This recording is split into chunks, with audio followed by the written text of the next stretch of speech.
grew up near Caltech and JPL, and so they'd have a lot of open houses very close to where I lived, JPL would.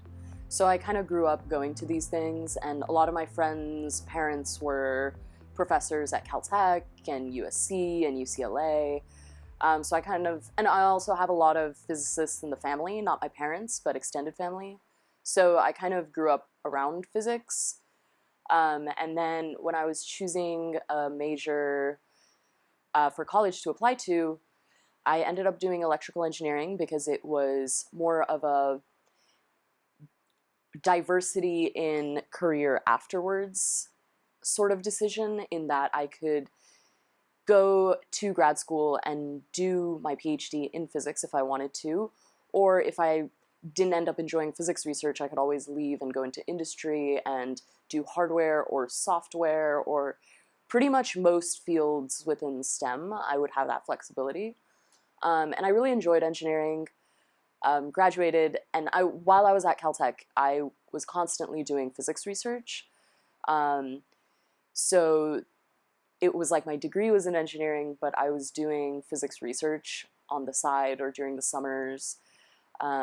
So when I came to grad school, I also took a year off, did physics research for a full year, like full time, before I came to grad school. And that's kind of how I got into physics. And I mean, it's been rough.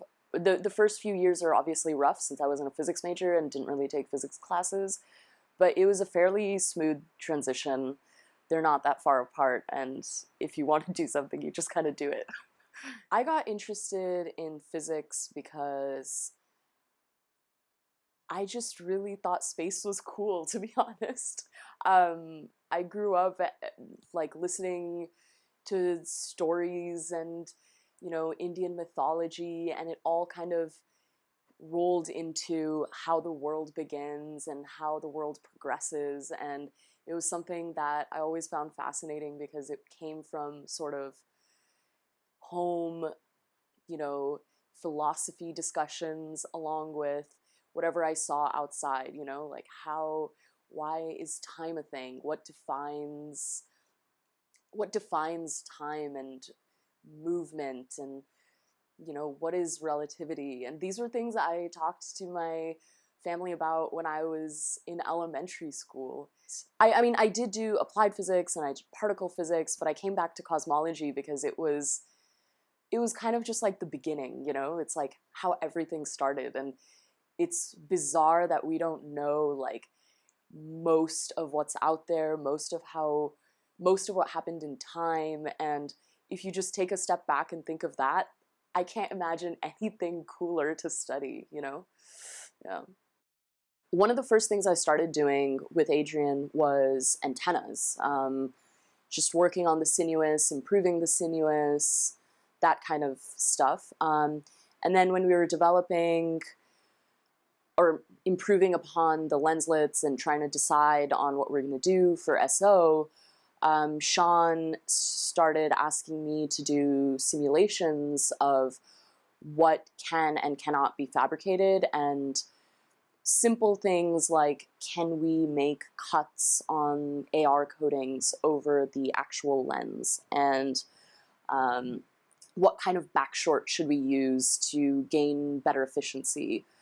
These are really basic things that need to be simulated and understood, and the physics is very complicated because these lenslets are so small, they're order of wavelength size, which makes the physics very complicated and sometimes difficult to understand what's going on, even on the simulation level. You see the results and you have to really think about it.